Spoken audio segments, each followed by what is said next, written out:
అసలు ఏం జరిగింది, ల్యాండింగ్ గేర్ కిందకు ఎందుకు ఉన్నది, 2 ఇంజన్లు విఫలమయ్యే అవకాశాలు తక్కువగా ఉన్నాయి, అసలు విమానం గాల్లోకి విమానము ప్రయాణానికి సిద్ధంగా ఉందా, ఇంజన్ విఫలమా లేకపోతే పక్షి ఢీకొట్టడం వల్ల అది కూలిపోయిందా, విమాన ప్రమాదం పైన నిపుణులు ఏమంటా ఉన్నారు ఒకసారి చూద్దాం. అసలు ఏమైంది, ఎలా జరిగింది ఏంటి అనేది. గుజరాత్లోని ఘోర విమాన ప్రమాదం చోటు చేసుకున్నది. అహ్మదాబాద్లోని సర్దార్ వల్లభభాయ్ పటేల్ అంతర్జాతీయ విమానాశ్రయం నుంచి లండన్లోని గాట్విక్కు బయలుదేరిన Air India Boeing 787-8 Dreamliner విమానము కూలిపోయిన ఘటనలో 290 మంది దుర్మరణం పాలయ్యారు. టేకాఫ్ సమయంలో సీటు బెల్టులు పెట్టుకున్న ప్రయాణికుల మృతదేహాలు భారీ ప్రమాదంతో కాలిపోయి చెల్లాచెదురుగా మృతదేహాలు పడిపోయాయి. కాలిపోయి బిగుసుకుపోయిన స్థితిలో రోడ్లపైన మృతదేహాలు కనిపించాయి. కొందరు శవాలు పూర్తిగా అగ్నికి ఆహుతి అవగా తల, కాళ్ళు, చేతులు విడిపోయి కనిపించాయి. కడపటి వార్త అందేసరికి 50 మృతదేహాలు మాత్రమే లభ్యమైనట్టు అధికారులు తెలిపారు. మిగతా వారి మృతదేహాలను పూర్తిగా కాలిపోయి ప్రమాదంలో ఉన్నందున ఘటనా స్థలికి వద్ద నమూనాల సేకరణ జరిగే నిమిత్తం సైన్యంతో పహారా ఏర్పాటు చేశారు. ప్రమాదం జరిగిన సమయంలో విమానంలో 230 మంది ప్రయాణికులు, 2 పైలట్లు, 10 మంది విమాన సిబ్బంది ఉన్నారు.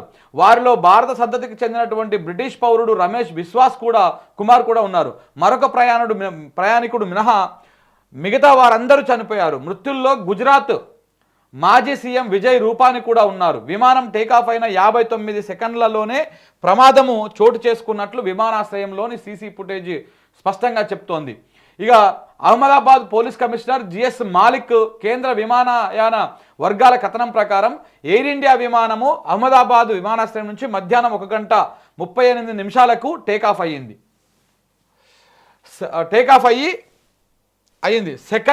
సెకండ్ల వ్యవధిలోనే విమానము 825 అడుగులకు ఎగిరాక pilot captain Sumeet Sabharwal mayday call, అంటే సహాయాన్ని కోరడం, అంటే ఎమర్జెన్సీ కాల్ అంటారు దీన్ని, మేడే కాల్ని. సో కాబట్టి ఈ మేడే కాల్ ఇచ్చారు. దీంతో ఎయిర్ ట్రాఫిక్ కంట్రోల్ ఏటీసీ ఏదైతే ఉందో ఆ సిబ్బంది స్పందించే లోపే విమానం 625 అడుగుల ఎత్తుకు పడిపోయింది. ఏది విమానం 825 అడుగుల పైలో ఉన్నప్పుడు ఆయన మేడే కాల్ చేసిరంట. 825 అడుగుల ఎత్తులో ఉన్నప్పుడు మేడే కాల్ చేసిరు. ఆ కాల్ వాళ్ళు రిసీవ్ చేసుకొని వాళ్ళు రెస్పాండ్ అయ్యే లోపలనే, అంటే 59 సెకండ్ల లోపలనే 625 అడుగులకు, అంటే ఆల్మోస్ట్ 200 అడుగులు డౌన్ అయిపోయింది. అప్పటి నుంచి పైలట్ల ద్వారా సంకేతాలు కట్ అయిపోయినాయి. టేకాఫ్ అయిన 59వ సెకండ్కు విమానము గోడాసర్ క్యాంపు ప్రాంతంలోని జనావాసాల పైన కుప్పకూలిపోయింది. ఓ వైద్య కళాశాల భవనంపై పడింది. భవనానికి ముందు వైపు విమాన తోక భాగము, వెనక వైపు తల భాగం ఉండడాన్ని బట్టి ప్రమాద తీవ్రతను అర్థం చేసుకోవచ్చు. అంతకుముందు విమానం ఓ చెట్టును ఢీకొన్నట్టు అధికారులు చెబుతున్నారు. పెద్ద ఎత్తున వ్యాపించిన మంటల కారణంగా ఎవరిని రక్షించలేకపోయాం అని కేంద్ర హోంమంత్రి అమిత్ షా కూడా పేర్కొన్నారు. చూస్తుండగానే ఆ ప్రాంతంలో మంటలు వ్యాపించాయని ప్రత్యక్ష సాక్షులు తెలిపారు.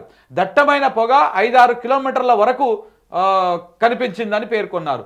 బోయింగ్ 787 డ్రీమ్ లైనర్కు ఇంధన సామర్థ్యం చాలా ఎక్కువగా ఉంటుందంట. అది లండన్ పోయేది కాబట్టి అప్పుడే ఆ ఇంధనం కూడా ఫుల్ స్థాయిలో నింపెట్టారు. 1.25 లక్షల లీటర్ల ఇంధనం ఉంది అందులో. సో కాబట్టి అది ఎప్పుడైతే డౌన్ అయిపోయిందో ఆ మంటలు వచ్చినాయో అవి కూడా బాగా భారీ పేలుడు అయిపోయినాయి. ఫుల్ ట్యాంక్ కారణంగా భారీ పేలుడు సంభవించడమే కాకుండా మంటలు వేగంగా వ్యాపించాయి. రంగంలోకి దిగిన ఫైర్ ఇంజన్లు గంట పాటు శ్రమించి మంటలను ఆర్పేసిన భారీ ప్రాణ నష్టము చోటు చేసుకుంది. దుర్ఘటన జరిగిన సమయంలో ఆ విమానంలో 230 మంది ప్రయాణికులు, 10 మంది విమాన సిబ్బంది, pilot captain Sumeet Sabharwal, co pilot first officer Clive Kunder ఉన్నారు.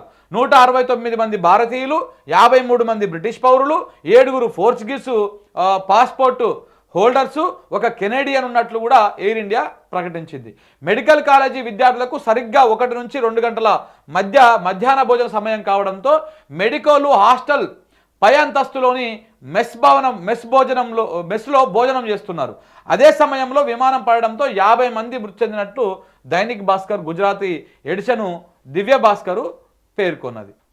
పదుల సంఖ్యలో గాయపడినట్లు రిపోర్ట్ కూడా చేసింది. క్షతగాత్రులను చికిత్స నిమిత్తం అహ్మదాబాద్ ప్రభుత్వ ఆసుపత్రికి తరలించారు. ముందు జాగ్రత్త చర్యగా వడోదరనిలోని సయాజీ ఆసుపత్రి నుంచి 137 యూనిట్ల రక్త నిల్వలను కూడా అంటే బ్లడ్ కూడా తెప్పించినట్లు అధికారులు తెలిపారు. అయితే మృతుల సంఖ్య ఇంకా పెరిగేటువంటి అవకాశం ఉందని భావిస్తూ ఉన్నారు. సహాయ చర్యల కోసం 6 ఎన్డీఆర్ఎఫ్ బృందాలు 2 బిఎస్ఎఫ్ బృందాలు రంగంలోకి దిగినాయి. కేంద్ర పౌర విమానయాన శాఖ మంత్రి కింజారపు రామ్మోహన్ నాయుడు ప్రమాదంపై సమీక్షించారు. సహాయ చర్యలను స్వయంగా పర్యవేక్షించారు.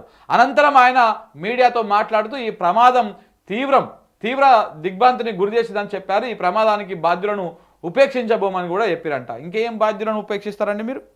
ఏ బాధ్యులను ఉపేక్షిస్తారు? ఇది కంప్లీట్గా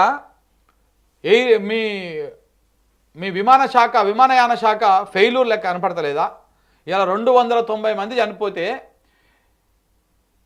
దర్యాప్తు చేస్తున్నారంట ఇక్కడ. ఇక